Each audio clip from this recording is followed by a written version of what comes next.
Assalamualaikum warahmatullahi wabarakatuh. Saya Ahmad Khairul Saleh bin Muhammad Hafiz Azmi, 056765 daripada ISM Antropologi dan Dakwah. Okey, saya ingin memberikan sedikit sinopsis dan nilai-nilai murni yang terdapat dalam video dokumentari The Kinta Story. Okey, sinopsisnya di sini. The Kinta Story 1949. Lembah Kinta merupakan lombong biji timah yang terkaya di dunia. Ramai orang, terutamanya bangsa Cina, datang ke Lembah Kinta memajukan perusahaan biji timah. Malangnya pada tahun 1948, Lembah Kinta yang selama ini aman dan makmur telah bertukar menjadi huru-hara akibat kekacauan komunis. Komunis membuat kacau balau dengan membuat ancaman serangan dan pembunuhan terhadap pekerja dan pemilik lombong. Keadaan ini menyebabkan perusahaan perlombangan biji timah menjadi lumpuh. Bagi mengelakkan perkara ini berlarutan, satu mesyuarat antara pihak berkuasa, pekerja dan pemilik lombong telah diadakan. Hasil daripada mesyuarat itu telah terbentuk satu skim sekawalan atau pertahanan pusat di lembah tersebut bagi menghalau komunis daripada membuat serangan.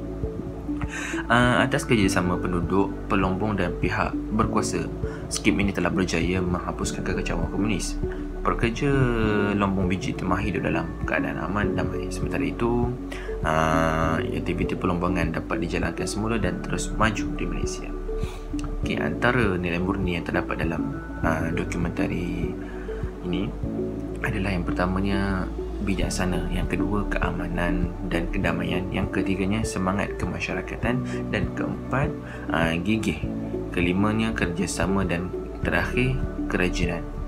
Okey, saya akan terangkan sedikit tentang nilai-nilai murni di atas. Okey, dalam filem dokumentari The Kinta Story ini terdapat mesej dan nilai murni tertentu yang ingin disampaikan bagi menguatkan mesej penerbit kepada penonton melalui 6 sekuen yang telah dinyatakan tadi. Okey, sekuen pertama memperkenalkan Lembah Kinta dari segi lokasi dan kepentingannya kepada Persekutuan Tanah Melayu. Sekuen kedua pula memberitahu kehidupan para pelombong yang hidup dalam suasana yang aman dan gembira. Manakala sekuen ketiga membawa informasi keganasan komunis dan langkah yang diambil oleh kerajaan British dengan kerjasama daripada para pelombong. Sekuen yang keempat merupakan permulaan pelaksanaan rancangan yang dicadangkan oleh pihak British, dan sekuen kelima merupakan realiti kepada perancangan yang dijalankan dan hasil kejayaan rancangan berkenaan. Seterusnya, sekuen yang keenam cuba menyampaikan mesej tentang kehidupan pelombong yang kembali tenang dan perusahaan biji timah diteruskan di Lembah Kinta sehingga ke hari ini. Mesej dalam filem dokumentari ini mempunyai tujuan tertentu untuk disampaikan kepada para penonton bagi menjelaskan ideologi penerbit filem dokumentari ini.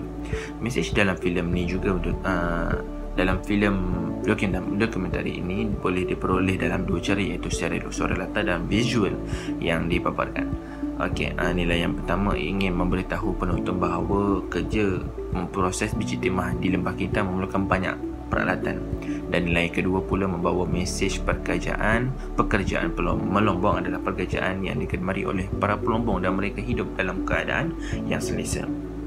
Okey, selain suara latar yang menyampaikan maklumat, visual juga memberi gambaran suasana yang aman dan tenteram tanpa menggangguan daripada mana-mana pihak. Ini dibuktikan melalui visual yang menunjukkan mereka masih boleh menjalankan aktiviti kegemaran mereka seperti merokok. Kesimpulan yang terdapat dalam dokumentari ini, secara keseluruhannya, hasil kajian telah memberikan satu gambaran kepada pengkaji tentang isi kandungan filem dokumentari The Kinta Story ini dari segi naratif dan teknik penerbitan yang digunakan oleh penerbit filem ini, iaitu H.W. Govan.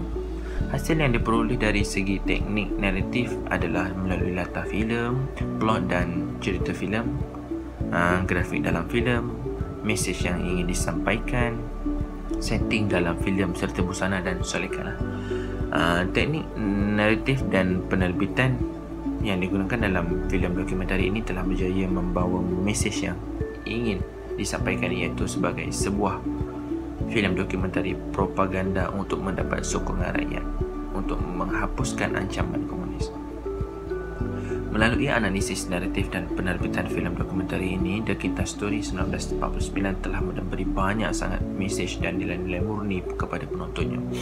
Penonton dapat mengetahui bahayanya ancaman komunis serta usaha dan kerjasama yang dilakukan antara kerajaan dengan rakyat amat diperlukan dalam sesebuah masyarakat untuk menjayakan rancangan yang direncanakan oleh pihak kerajaan. Hal ini bermakna filem dokumentari ini juga membawa satu nilai penting berkenaan dengan nilai kerjasama dan betapa pentingnya keamanan kepada masyarakat untuk terus hidup dalam keadaan yang damai.